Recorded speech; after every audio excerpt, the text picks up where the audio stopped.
Hello everyone. আজকে আমরা operating সিস্টেমের ক্যাটাগরি নিয়ে আলোচনা করব। চলুন শুরু করা যাক। তো গত ভিডিওতে আমরা অপারেটিং সিস্টেমকে দুই ভাবে ক্যাটাগরাইজ করেছিলাম।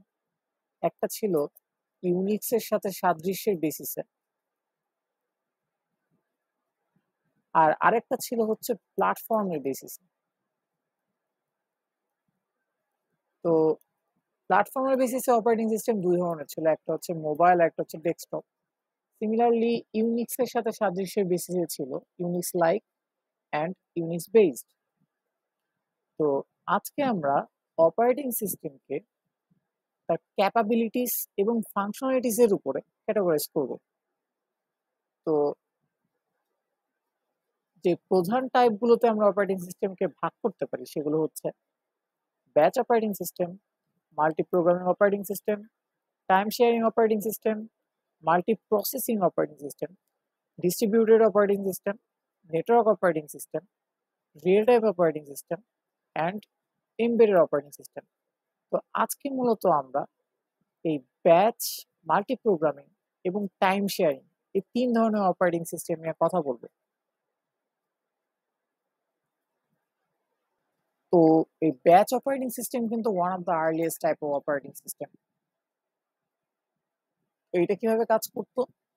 ব্যাচ অপারেটিং সিস্টেম ইউজারের কাছ থেকে জব ইনপুট হিসেবে নিত এবং সিমিলার জবগুলোকে সে গ্রুপে ভাগ করত এবং এই গ্রুপগুলোকে বা ব্যাচগুলোকে সে একই সাথে এক্সিকিউট করত।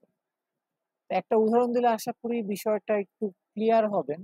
এটাকে আমরা একটা ব্যাংকের সাথে তুলনা করতে পারি, যে একটা ব্যাংকে আমরা টাকা উইথড্র করি আবার ডিপোজিটও করি, তাই না? তো এই যে টাকা আমরা উইথড্র করতেছি, এটা কিন্তু একটা সিমিলার টাইপের জব। আবার যারা টাকা ডিপোজিট করতেছে তারাও কিন্তু একটা সিমিলার টাইপের জবই করতেছে।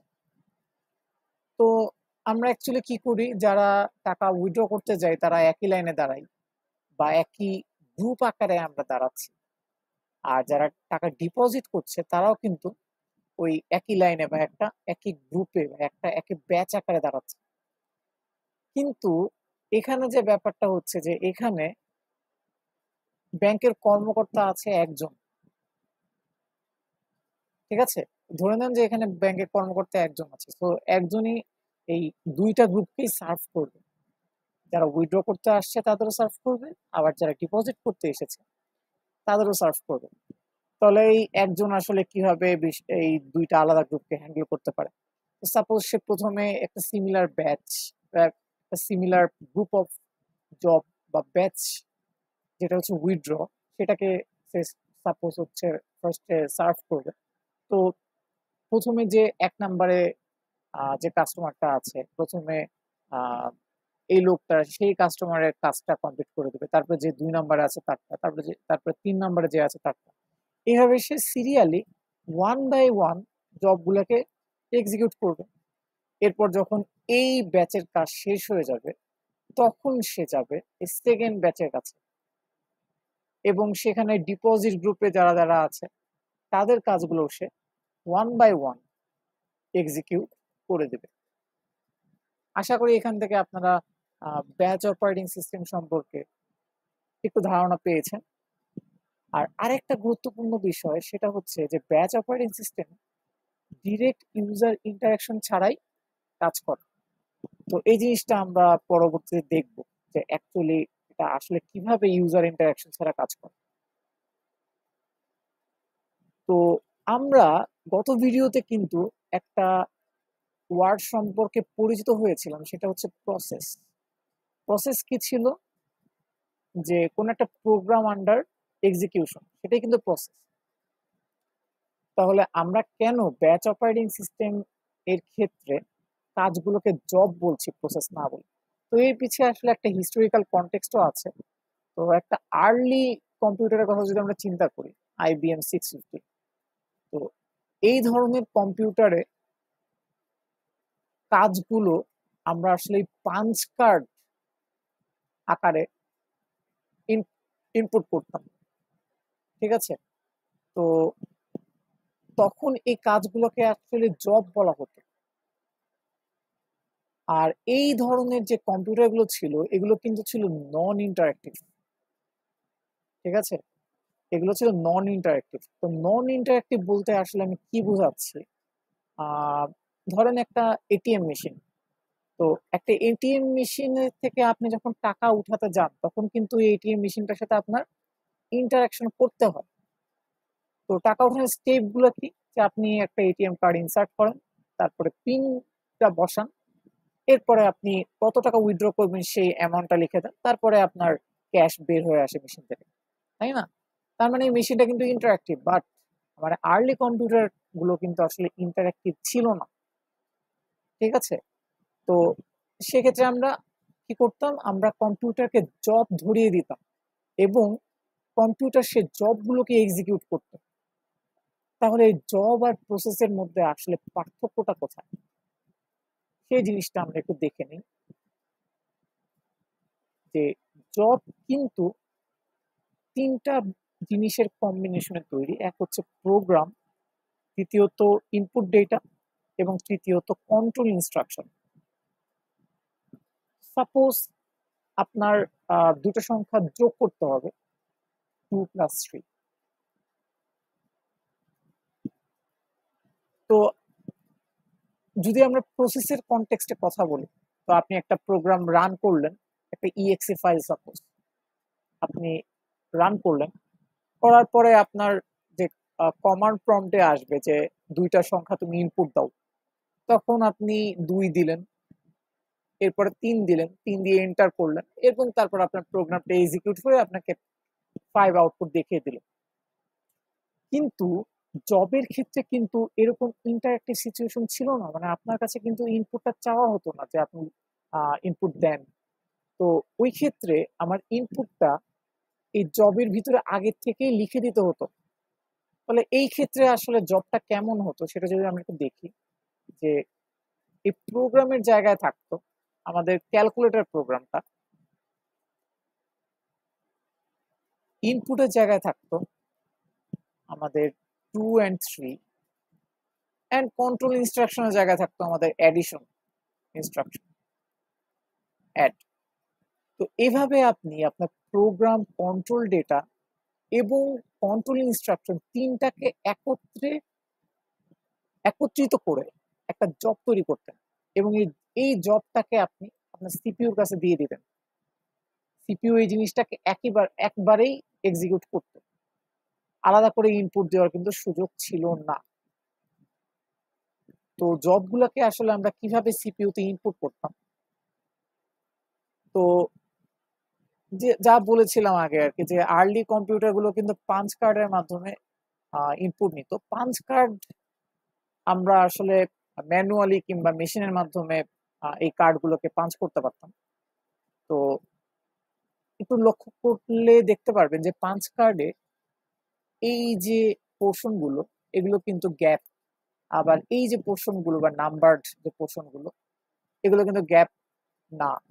তো আপনি যখন এই পাঞ্চ কার্ডের উপর আলো ধরবেন, তখন এই গ্যাপ পোর্শন দিয়ে আলো ইজিলি বের হয়ে যাবে। কিন্তু এই যে নন গ্যাপ যে পোর্শন গুলা, এগুলোর ভিতর দিয়ে কিন্তু আলো যেতে পারবে না।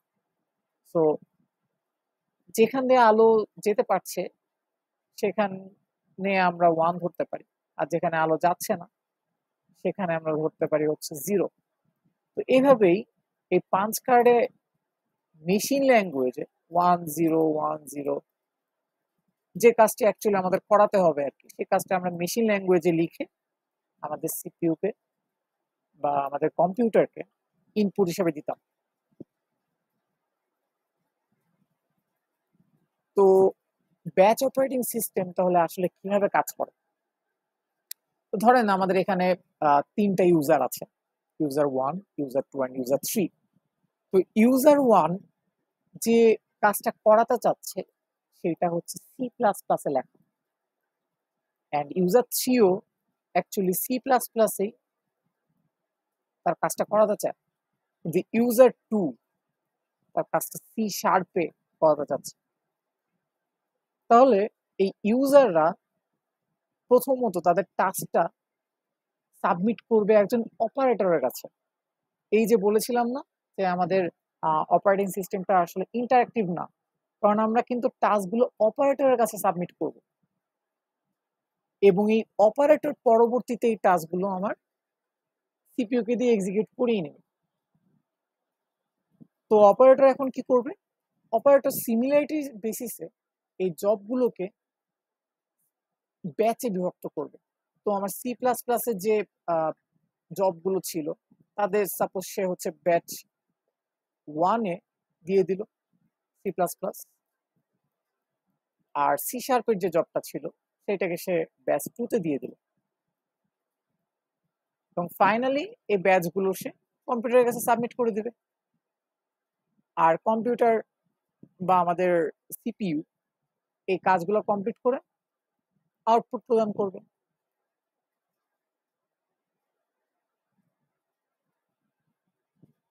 তো তাহলে এই ব্যাচ অপারেটিং সিস্টেমের অ্যাডভান্টেজটা কি, বা কি সুবিধা অ্যাকচুয়ালি ব্যাচ অপারেটিং সিস্টেম আমাদের দিচ্ছে? এর যে মেইন সুবিধা সেটা হচ্ছে যে রিপিটেড জবস আর done fast in batch system without user interaction. User interaction ছাড়া রিপিটেড জবগুলা অনেক দ্রুত এক্সিকিউট হয়ে যায়। এই যে একটু আগে আমরা যে উদাহরণটা দিলাম যে আমাদের যে ইউজার 1 আর ইউজার 3 তারা হচ্ছে সি প্লাস প্লাসে জব এক্সিকিউট করাতে চাচ্ছে। এখন সাপোজ আপনি ব্যাচ আকারে না দিয়ে র্যান্ডমলি জবগুলোকে এক্সিকিউট করাতে চাচ্ছেন, সেক্ষেত্রে কি হতো যে প্রথমে সি প্লাস প্লাস, দেন সাপোজ আরেকটা জব হচ্ছে সি শার্পে, দেন আবার সি প্লাস প্লাসে, দেন আবার সি শার্প, এভাবে র্যান্ডমলি সাপোজ আমরা এক্সিকিউট করাচ্ছি। তো এই ক্ষেত্রে অসুবিধাটা কি হতো যে সি প্লাস প্লাসের জন্য আমার যে কম্পাইলার সেটাকে প্রথমে মেমোরিতে লোড করতে হতো, করার পরে সি প্লাস প্লাস এর প্রোগ্রামটা আমরা এক্সিকিউট করলাম, কিন্তু নেক্সট যে জবটা সেটা সেটা তো সি শার্পের জব। তো সেক্ষেত্রে আমাদের এই যে কম্পাইলারটা যেটা আমরা লোড করেছিলাম সেটাকে আবার আনলোড করতে হতো, আনলোড করে এই সি শার্পের যে কম্পাইলার সেটাকে আবার আমাদের লোড করতে হতো। এরপরে সি শার্পের কাজ যখন শেষ হয়ে যাবে তখন আবার সেটাকে আনলোড করে সি প্লাস প্লাস এর কম্পাইলারকে লোড করতে হতো। তো এইভাবে একবার লোড, একবার আনলোড, একবার লোড, একবার আনলোড, এভাবে করতে করতে কিন্তু আমাদের অনেক সময় অপচয় হতো। তো যখন আমরা ব্যাচ আকারে কাজগুলো করাচ্ছি তখন এই সি প্লাস প্লাস এর কাজগুলো একবারে এক্সিকিউট হয়ে যাচ্ছে, এবং যখন এটা শেষ হচ্ছে তখন আমরা শুধুমাত্র একবারই আনলোড করে সি শার্পের কাজগুলো করাতে পারবো। তো এখানে বারবার লোডিং বা আনলোডিং এর ঝামেলাটা নেই। তাহলে এর মেইন সুবিধা হচ্ছে যে রিপিটেড কাজগুলো এইগুলো অনেক দ্রুত এক্সিকিউট করা সম্ভব হয় ব্যাচ অপারেটিং সিস্টেমের মাধ্যমে। তো ব্যাচ অপারেটিং সিস্টেমের সমস্যাগুলো কি কি? প্রথমত এটা নন ইন্টারেক্টিভ। আমরা একটু আগে দেখে এসেছি যে ইউজাররা কিন্তু একজন অপারেটরের কাছে জবগুলো সাবমিট করছিল, ঠিক আছে? সরাসরি কিন্তু আমাদের এখানে ইন্টারাকশনের কোনো সুযোগ নেই। আমরা একটা জব আকারে সবকিছু, আমাদের ইনপুট ইনপুট সবকিছু আমরা একটা জব আকারে অপারেটরের কাছে দিয়ে আসছিলাম। দ্বিতীয়ত সিপিইউ এখানে অনেক সময় আইডেল থাকে। কিভাবে? যখন আমরা একটা ব্যাচকে লোডিং করি বা আনলোডিং করি সেই স্পিড কিন্তু সিপিইউ এর স্পিড থেকে অনেক কম। তো এই ব্যাচ লোডিং বা আনলোডিং এর ক্ষেত্রে আমাদের অনেক সময় লাগে। এই সময়টা কিন্তু সিপিইউ আইডেল কাটায়, ঠিক আছে? তখন কিন্তু সিপিইউ আসলে অন্য কোনো জব এক্সিকিউট করে না। তৃতীয়ত difficult to provide desired priority. তো ধরেন আপনার কোনো একটা জবের প্রায়োরিটি অনেক, মানে জব আসলে ইমার্জেন্সি এক্সিকিউট করতে হবে, কিন্তু এইটাকে প্রায়োরিটি দেওয়ার কোনো সুযোগ কিন্তু আসলে ব্যাচ অপারেটিং সিস্টেমে নাই। এই জবটা সিরিয়ালে কিউতে আসলে যদি পিছের দিকে থাকে তাহলে কিন্তু অনেক সময় লাগবে এই জবটা এক্সিকিউট হতে। তো এটাকে প্রায়োরিটি দেওয়ার কোনো সুযোগ নেই ব্যাচ অপারেটিং সিস্টেমের ক্ষেত্রে। তো আপনি একটা সিনারিওর কথা চিন্তা করেন যে আপনার বাসায় অনেকগুলা গেস্ট আসছে খাবার খেতে, ঠিক আছে? তো আপনি কি করলেন? আপনি এই আপনার গেস্ট 1, গেস্ট 2, গেস্ট 3, তো আপনি কি করলেন, আপনি প্রথম গেস্টকে ভাত দিলেন। ভাত দেওয়ার পর আপনি ওয়েট করলেন কিছুক্ষণ যে সে আসলে আর অন্য কিছু চায় কিনা। সে আপনার কাছে ডাল চাইলো, আপনি তাকে ডাল দিলেন। এরপরে আপনি তার খাওয়ার জন্য কিছুক্ষণ ওয়েট করলেন। এরপরে সে মাংস চাইলো, আপনি তাকে মাংস দিলেন। আপনি তাকে সবজি দিলেন। তো এইভাবে যখন তার খাওয়া সম্পূর্ণ কমপ্লিট হয়ে যাবে, তারপরে আপনি গেলেন আপনার সেকেন্ড গেস্টের কাছে। সেকেন্ড গেস্টের কাছে যায়, তারপর আপনি তাকে ভাত দিলেন, এরপরে তাকে সবজি দিলেন, মাংস দিলেন। এক এক করে খাওয়া শেষ হয়ে যাওয়ার পর তারপরে গেলেন থার্ড গেস্টের কাছে। এইটা কি আসলে কোনো আইডেল সিনারিও বা কোনো আইডেল সিচুয়েশন? আসলেই না। আপনার গেস্টরা তো বিরক্ত হয়ে আপনার বাসা থেকে চলেই যাবে, তাই না? তারা কিন্তু আসলে এই জিনিসটাকে ভালোভাবে নিবে না। তো এটা আসলে আইডেল ব্যাচ অপারেটিং সিস্টেমের সাথে তুলনীয়, যে আপনি আম, একটা ব্যাচকে কমপ্লিটলি শেষ করেই আপনি আরেকটা ব্যাচকে শুরু করছেন, বা এক ব্যাচই বাদ দিলাম, আপনি একটা জবকে কমপ্লিটলি শেষ করে কিন্তু আরেকটা জব শুরু করছেন। ঠিক আছে? তো এটা কিন্তু আসলে খুব একটা ভালো না। তো সেই জন্য এই সমস্যার সমাধানের জন্য আমাদের দরকার হলো মাল্টি প্রোগ্রামিং অপারেটিং সিস্টেম। তো মাল্টি প্রোগ্রামিং অপারেটিং সিস্টেমের ডেফিনেশনটা কি? যে a multi-programming operating system is a type of operating system that allows multiple programs to run simultaneously on a single CPU. তো ধরেন আপনার মেমোরিতে আপনি এই প্রসেস 1, 2, 3 এই সব কটা প্রসেস আপনি লোড করে রেখেছেন। তাহলে সিপিইউ এই প্রসেস গুলাকে কনকারেন্টলি এক্সিকিউট করতে পারবে। এটা হচ্ছে মাল্টি প্রোগ্রামিং অপারেটিং সিস্টেমের একটা সুবিধা, যে আপনার প্রসেস 1 এর এক্সিকিউশনের জন্য একেবারে সিপিইউ কে বসে থাকতে হবে না, যে যখন 1 পুরোপুরি শেষ হবে তখনই আমি 2 ধরবো, এরকম না। যদি আমাদের প্রয়োজন হয় তাহলে আহ, যখন সাপোজ প্রসেস 1 কোনো কারণে আসলে সিপিইউ থেকে লিভ নিল, তখন আমরা সাথে সাথে প্রসেস 2 কে এক্সিকিউশনে নিয়ে আসতে পারবো। ঠিক আছে? সো এইটুক ফ্লেক্সিবিলিটি আমাদের এই মাল্টি প্রোগ্রামিং অপারেটিং সিস্টেম দিয়ে থাকে। তো সামনে আমরা উদাহরণ দেখলে, ওয়ার্কিং প্রসিজারটা দেখলে আসলে আমাদের বিষয়টা ক্লিয়ার হবে। চলুন দেখে নেওয়া যাক। তো multi programming operating system actually কিভাবে কাজ করে। তো আমরা এখানে ডায়াগ্রামে দেখতে পাচ্ছি যে মেমোরিতে 3টা প্রসেস আছে, প্রসেস 1, 2 and 3। তো অপারেটিং সিস্টেম কি করে, এই প্রসেসগুলোকে সিপিইউ তে অ্যালোকেট করে। তো সাপোজ প্রথম অপারেটিং সিস্টেম এই প্রসেস 1 কে সিপিইউ তে দিল এক্সিকিউশনের জন্য, প্রসেস 1। তো সিপিইউ এটাকে এক্সিকিউট করে ফেললো কোনো সমস্যা ছাড়া। এরপরে অপারেটিং সিস্টেম দিল প্রসেস 2 কে, যে এক্সিকিউট করো। এখন প্রসেস 2 এক্সিকিউশনের মাঝখানেই কোনো একটা ইন্টারাপ্ট আসলো। ইন্টারাপ্ট জিনিসটা কি সেটা একটু বলে নেই। ইন্টারাপ্ট হচ্ছে, সাপোজ এই প্রসেস 2 এক্সিকিউশনের জন্য আপনার কিছু ইনপুট আউটপুট দরকার। ঠিক আছে? কোনো ইনপুট আউটপুট দরকার। এখন যখন এই ইনপুট আউটপুটটা নিবে, তখন কিন্তু আমার সিপিইউ আইডেল থাকে। ঠিক আছে? তখন কিন্তু এই প্রসেসটার এক্সিকিউশনে থাকে না, সিপিইউ আইডেল থাকে। তো তখন অপারেটিং সিস্টেম কি করে, সাথে সাথে আমার পি3 কে এক্সিকিউশনে নিয়ে আসে মেমোরি থেকে। তখন সিপিইউ কি করবে, এই পি3 কে এক্সিকিউট করবে, এবং পি3 এক্সিকিউশন শেষ হওয়ার পরে এই যে আমার পি2, যেটা ইন্টারাপশনের কারণে সিপিইউ থেকে বের হয়ে গিয়েছিল, সে আবার ব্যাক করবে সিপিইউতে, এবং তার অবশিষ্ট যেটুক অংশ এক্সিকিউশন করা বাকি ছিল সেটুকু অংশ এক্সিকিউট হয়ে যাবে। সো এই মাল্টি প্রোগ্রামিং অপারেটিং সিস্টেমের ক্ষেত্রে কিন্তু আমাদের এই ইন্টারাপ্ট হলেও সিপিইউ আইডেল থাকছে না। ঠিক আছে? আমাদের সিপিইউ কিন্তু অলওয়েজ কাজ করছে। তো এর অ্যাডভান্টেজ গুলো তাহলে কি কি? যে সিপিইউ কখনোই আইডল থাকছে না, সিপিইউর ইউটিলাইজেশন বাড়ছে।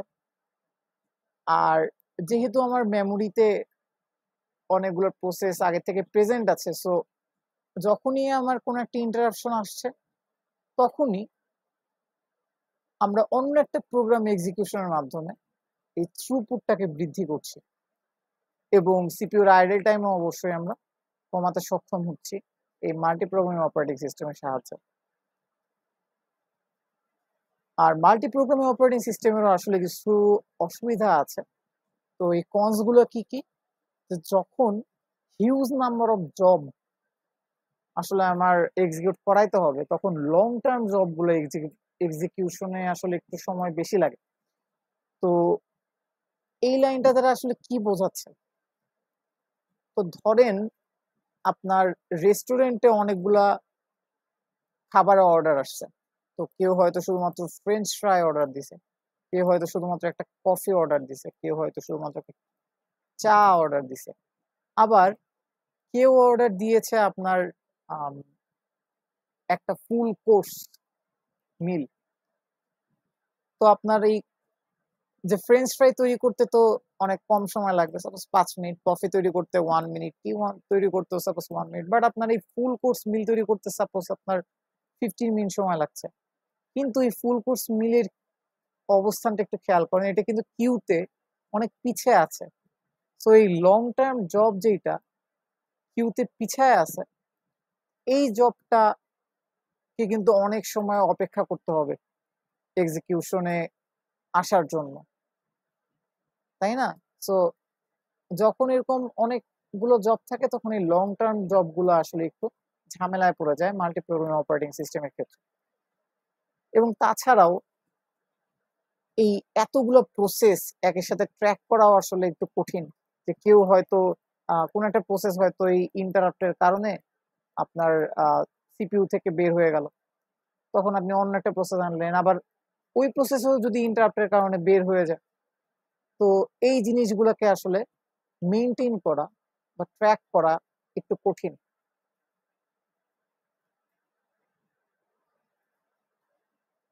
তো এই মাল্টি প্রোগ্রামিং এর কিছু সমস্যার সমাধান এর জন্য এই মাল্টিটাস্কিং বা টাইম শেয়ারিং অপারেটিং সিস্টেম কাজে লাগে।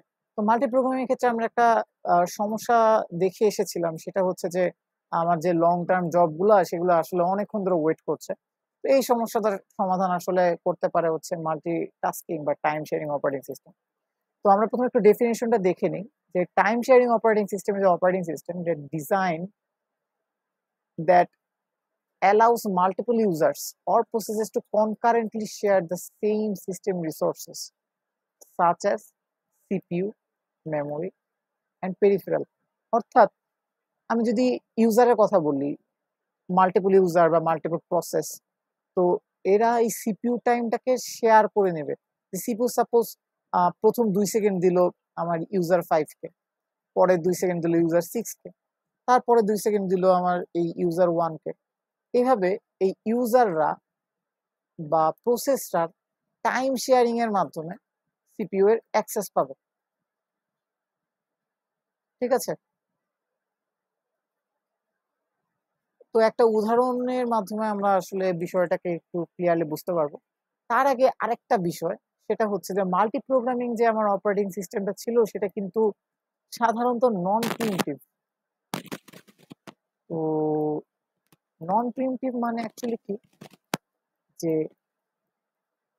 আমরা দেখছিলাম যে যখন একটা ইন্টারাপ্ট আসছিল, অর্থাৎ আমার প্রসেসটা যখন নিজে থেকে চাচ্ছে যে আমি আর সিপিইউ এক্সিকিউশনে থাকবো না, তখনই কিন্তু আমরা শুধুমাত্র প্রসেসটাকে সিপিইউ থেকে বের করে দিচ্ছিলাম, ঠিক না? কিন্তু আমাদের এই যে টাইম শেয়ারিং অপারেটিং সিস্টেম, এটা কিন্তু প্রিমিটিভ। অর্থাৎ এক্ষেত্রে কিন্তু এই প্রসেসের মতামতের প্রয়োজন নাই। আমাদের সিপিইউ চাইলে নিজেই একটা প্রসেসকে এক্সিকিউশনে আনতে পারে এবং কিছুক্ষণ পরে সেই প্রসেসটাকে চেঞ্জ করে অন্য প্রসেসকে এক্সিকিউশনে আনতে পারে। ঠিক আছে? তো এটা কিন্তু প্রিমিটিভ। তো এই দুটো কনসেপ্ট আসলে আমাদের একটু ধারণা থাকা দরকার। এবার আমরা উদাহরণে চলে আসি যে আমার P1 প্রসেস এক্সিকিউশনের সময় লাগে 2 সেকেন্ড, P2 তে লাগে হচ্ছে 3 সেকেন্ড এবং P3 তে লাগে হচ্ছে 4 সেকেন্ড। তো আমাদের যে এই ক্ষেত্রে আমাদের সিপিইউ সাপোজ হচ্ছে একটা শিডিউলিং অ্যালগোরিদম ফলো করছে, যেটাকে আমরা বলছি হলো রাউন্ড রবিন। ঠিক আছে, রাউন্ড রবিন। তো এই অ্যালগোরিদম কি বলে, যে অ্যালগোরিদম বলে যে সমস্ত প্রসেসকে আমরা সমান সংখ্যক সময় সিপিইউ টাইম দিব। অর্থাৎ এই P1 প্রসেসকেও আমরা 2 সেকেন্ড করে টাইম দিব সিপিইউতে, P2 কেও 2 সেকেন্ড টাইম দিব, P3 কেও 2 সেকেন্ড টাইম দিব। ব্যাপারটা এরকম যে প্রথম 2 সেকেন্ড আমরা P1 কে এক্সিকিউশনে দিলাম এবং P1 এর এক্সিকিউশন টাইমও কিন্তু 2 সেকেন্ড। তো তার মানে কি হলো, P1 2 সেকেন্ডে এক্সিকিউট হয়ে গেল। এরপরে P2 আসলো, P2 কে আমরা 2 সেকেন্ড দিলাম, কিন্তু P2 এর সময় কিন্তু লাগবে হচ্ছে 3 সেকেন্ড, তাই না? এরপরে P2টা আমরা সিপিইউ থেকে বের করে নিয়ে আসবো, বের করে P3 কে নিয়ে আসবো সিপিইউতে। তো এই জিনিসটাকে বলা হচ্ছে কনটেক্সট সুইচিং। ঠিক আছে, যে আমরা একটা প্রসেসকে সিপিইউ থেকে বের করে অন্য একটা প্রসেসকে সিপিইউতে নিয়ে আসছি, এটাকে বলা হচ্ছে কনটেক্সট সুইচিং। তো কনটেক্সট সুইচিং এর সময় এই যে প্রসেস 2, এই প্রসেস 2 এর সমস্ত ইনফরমেশন আমার এই প্রসেস কন্ট্রোল ব্লক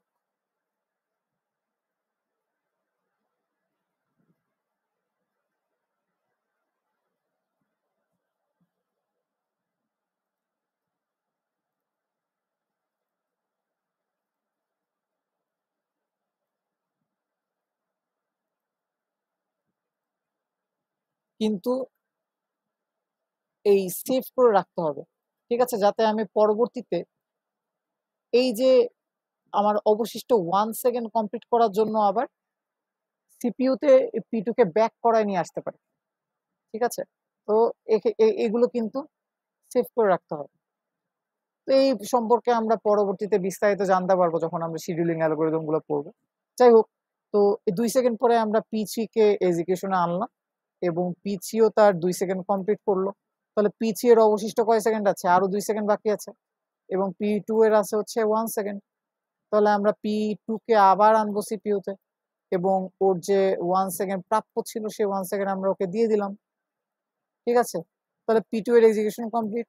এরপরে P3 কে আনলাম, P3 কে এনে তার অবশিষ্ট যে 2 সেকেন্ড বাকি ছিল সেই 2 সেকেন্ড আমরা দিয়ে দিলাম। তাহলে P3 ও এক্সিকিউট হয়ে গেল। তো এইভাবে টাইম শেয়ারিং এর মাধ্যমে আমার প্রসেস গুলা সিপিইউতে এক্সিকিউট হচ্ছে। তাহলে সুবিধাটা কি? সুবিধা হচ্ছে বেটার রেসপন্স টাইম। আমরা এর আগে দেখেছিলাম যে লং টার্ম প্রসেস গুলো আসলে সিপিইউ টাইম পেতে অনেক সময় নিচ্ছিল, যে আমাদের কিউতে একদম পিছে যখন থাকবে তখন তো ওই আগের গুলো এক্সিকিউট হয়ে হয়ে আস্তে আস্তে আসলে ওর একটু সময় লাগবে। কিন্তু যখন এই টাইম শেয়ারিং আর কনসেপ্ট আমরা ইউজ করছি তখন কিন্তু এই সবাই এই 2 সেকেন্ড করেই সময় পাচ্ছে। 2 সেকেন্ড করে সময় পাওয়ার কারণে কিন্তু ও এই যে পিছে যে প্রসেসটা ছিল ও কিন্তু খুব দ্রুতই সিপিইউ এর এক্সিকিউশন টাইম পাচ্ছে। সো এক্ষেত্রে কিন্তু আসলে এই প্রসেসটা আসলে বেটার রেসপন্স টাইম পাবে সিপিইউ থেকে। তো এটা আসলে ওই মাল্টি প্রোগ্রামিং এর উপরে মাল্টিটাস্কিং এর একটা অ্যাডভান্টেজ, যে এখানে বেশি রেসপন্সিভ। তো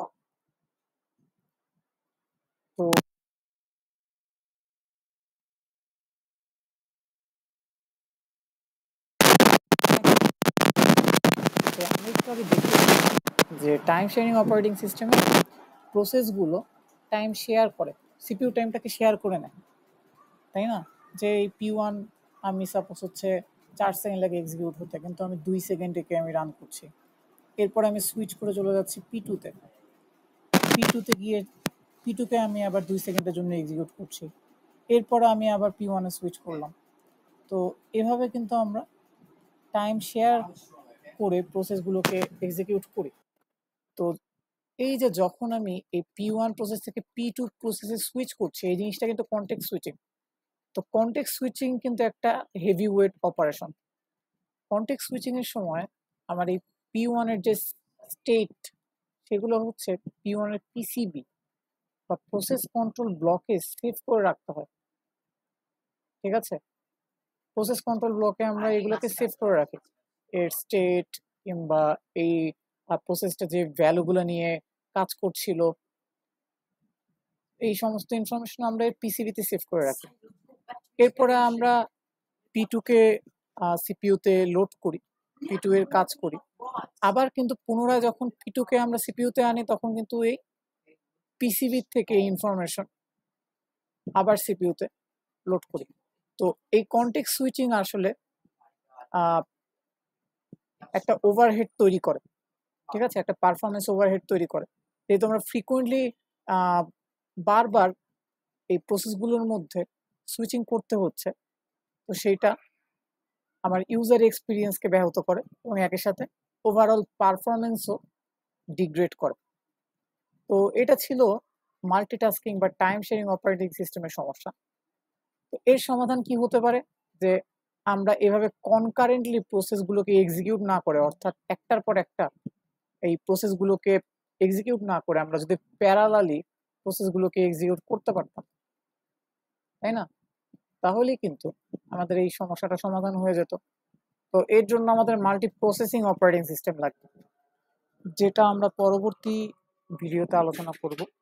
এবং একই সাথে এই যে পিসিবি বা প্রসেস কন্ট্রোল ব্লক এই সম্পর্কে বিস্তারিত আমরা যখন আমরা প্রসেস নিয়ে পড়বো তখন বিস্তারিত আলোচনা করব।